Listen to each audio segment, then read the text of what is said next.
İslamda təbliğatın metodoloji əsasları, Quran və hədisi yanaşmaların müqayisəli təhlili. Giriş.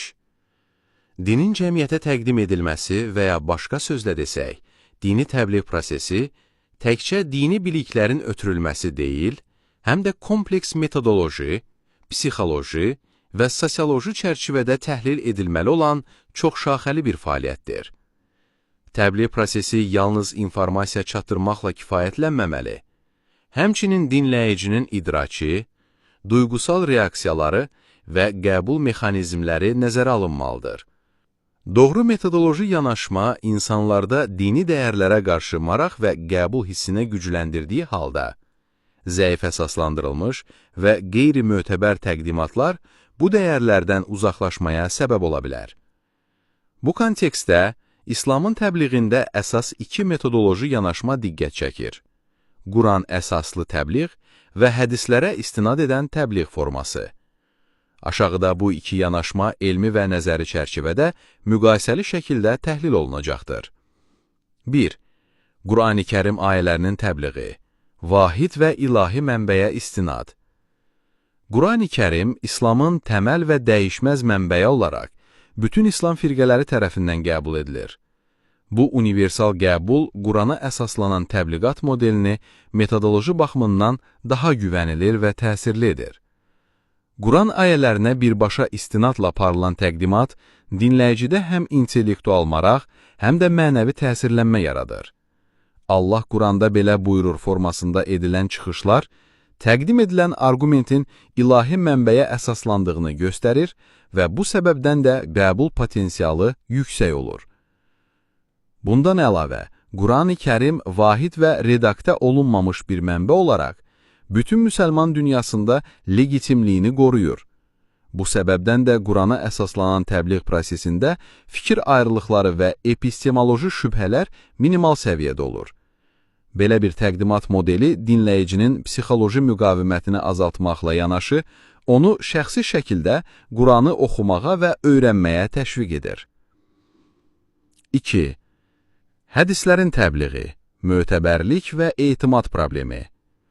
İslamın ikinci əsas qaynağı sayılan hədislər Peyğəmbər Muhammedin sözləri, əməlləri və təsdiqləri kimi qiymətləndirilir.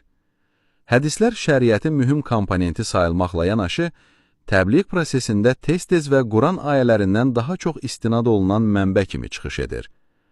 Lakin bu yanaşmada ciddi metodoloji problemlər meydana çıxır. Əvvəla, İslam aləmində bütün firqələr tərəfindən birmənalı şəkildə qəbul edilmiş vahid bir hədis toplusu mövcud deyildir.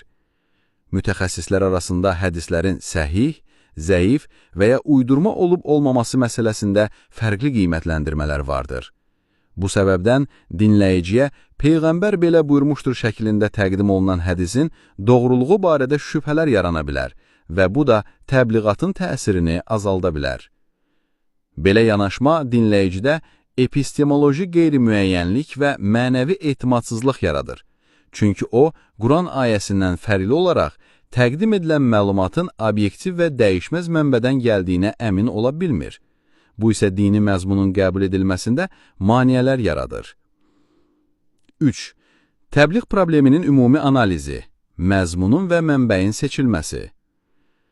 Mövcud təcrübə göstərir ki, İslam dünyasında dini təbliğatın effektivliyi ilə bağlı əsas problemlərdən biri təqdimatın düzgün metodoloji əsaslara söykənməməsidir.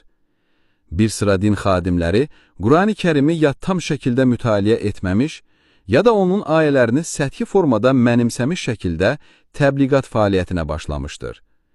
Nəticə etibarilə mübahisəli, zəif əsaslandırılmış və ictimai baxımından sual doğuran məsələlər ön plana çəkilir.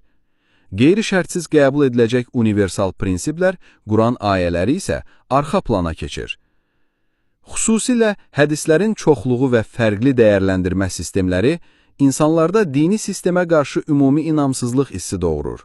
Bu da dinin mahiyyətinə zidd olaraq insanı dindən uzaqlaşdırmaqla yanaşı, həm də ümmət arasında parçalanmaya səbəb ola bilər.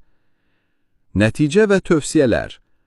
İslamın təbliğində metodoloji ardıcıllıq və mənbə etibarlılığı əsas prinsip kimi götürülməlidir. Quran ayələri məzmun və mənbə baxımından həm universal, həm də qətiyyətli xarakter daşıdığı üçün təbliğ prosesində prioritet verilməlidir. Allah Quranda belə buyurur formasında edilən çıxışlar ilahi legisimlik və mənəvi inandırıcılığı ilə seçilir. Belə bir metodoloji yanaşma həm dini dəyərlərin daha doğru təqdimatını təmin edərdi, həm də İslam ümməti daxilində birliyi və inamı gücləndirə bilərdi.